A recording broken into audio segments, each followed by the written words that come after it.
सिलगढी नगर निगम नजिकैको गल्लीमा रोटी र तड्का दोकानहरूमा सधैँजसो मानिसहरूको भिड रहने भएकोले सडकमा आवागमन गर्न समस्या उत्पन्न हुने गर्दछ। यसको साथै पार्किङको कारणले सडक बन्द भएको छ।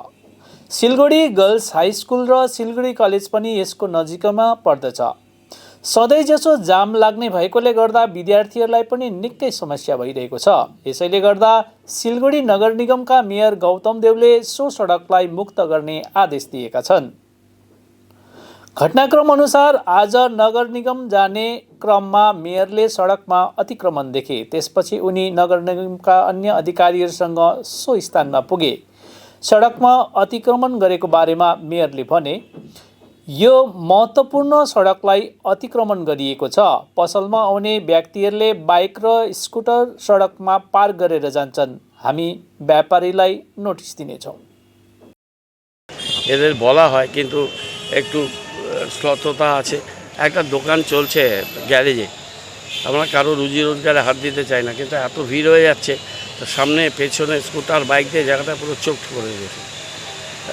আরও অনেকগুলো অসুবিধা হয়েছে। রাস্তার ধারে ধারে মাশরুমিং মতো দোকান বসে গেল চোখের সামনে 2-4 দিনের মধ্যে।